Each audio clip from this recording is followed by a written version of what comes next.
Oral questions. Question orale, the Honourable Leader of the Opposition.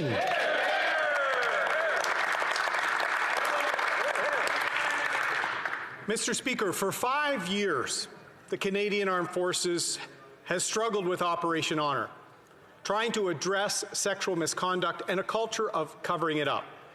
2 Chiefs of Defence staff have been terminated.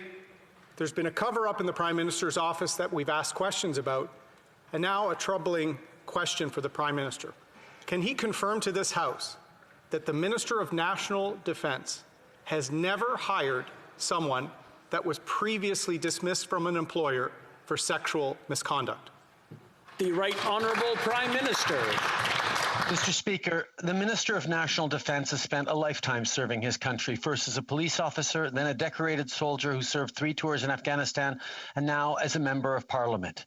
He, along with the rest of our government, has been working hard to push back against sexual harassment and sexual intimidation, to work to change the culture of the Canadian Armed Forces and indeed the culture of systemic discrimination around all of our institutions. We all have much more work to do, but we will continue to stay focused on making sure that everyone has a safe workplace.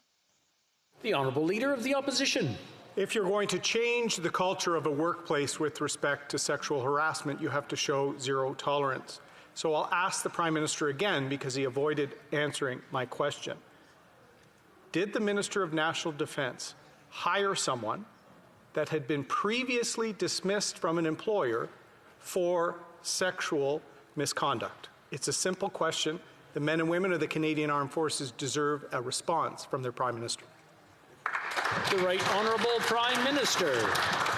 Mr. Speaker, the men and women of the armed forces deserve to work in an environment free from misogyny and intimidation and unacceptable actions. That is something we all have long known, but as we know, there is still much more work to do. Over the past years, we have taken significant steps to change the culture in the armed forces, and just this year we have done even more. Whether it was appointing Lieutenant General Jenny Carignan to head up the Centre for Professional Conduct and Culture, appointing Louise Arbour for an independent review of the treatment of sexual misconduct, or committing over $236 million to transform the culture, we will continue to do the work necessary.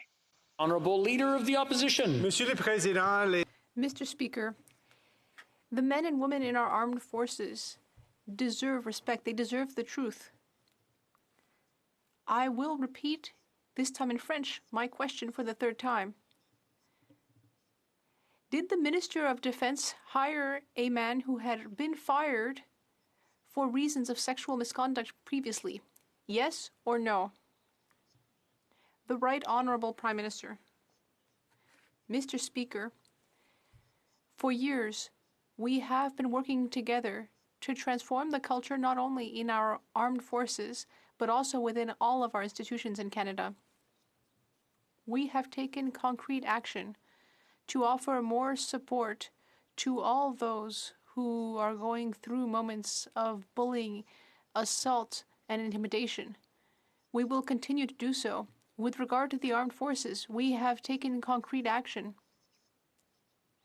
whether it be appointing Lieutenant General Carignan, Justice Louise Arbour, or whether it be implementing Justice Fish's recommendations. The Honourable Leader of the Opposition. See the cover-up of sexual misconduct investigations and allegations continue with the Prime Minister's response today. The other cover-up of this Prime Minister goes to helping his friends and making sure Liberal insiders get ahead at the expense of everyday Canadians. Recently, the Liberal Party had to confirm that the Prime Minister's office have given contracts of at least $100,000 to his close friend, Mr. Tom Pitfield. This from a Prime Minister who promised sunny ways and transparency, Mr. Speaker. So let me ask the Prime Minister another simple question, see if I can get a response. Has the government ever given any additional taxpayer money to his friend, Tom Pitfield? The Right Honourable Prime Minister. Mr. Speaker, as everyone in this House knows, MPs have important work to do on behalf of their constituents. They need to keep track of concerns as well as of issues that need to be addressed. As we have stated clearly, the system used by our MPs is for constituency casework management only, with a complete separation between political and parliamentary work. We've always ensured that all rules are followed. While this is an inconvenient fact for the Conservative Party, that won't prevent them from making unfounded attacks. The Honourable Leader of the Opposition. Unfounded attacks, Mr. Speaker. I have two additional contracts from the Minister of Natural Resources, the Minister of Indigenous Services, all close friends with Tom Pitfield themselves. All were in the Prime Minister's wedding party, Mr. Speaker. There's only one rule with this Prime Minister, is advancing the interests of lobbyists and friends connected to the Prime Minister, and another lineup for everyone else. Conservatives are proposing transparency and anti-corruption laws, Mr. Speaker, which are needed after countless scandals by this government. So my question is simple to the Prime Minister. Will he commit to Canadians that he and his cabinet will never break another law? The Right Honourable Prime Minister. While Conservative politicians are focused on baseless personal attacks, our steadfast focus has been on delivering for Canadians by getting progressive bills passed. We've been focused on getting supports out in the budget to Canadians, by reaching net zero by 2050, on banning conversion therapy, and on making web giants pay their fair share for our artists and more. These are the things we are focused on, Mr. Speaker, focused on Canadians, while Conservatives are focused on me.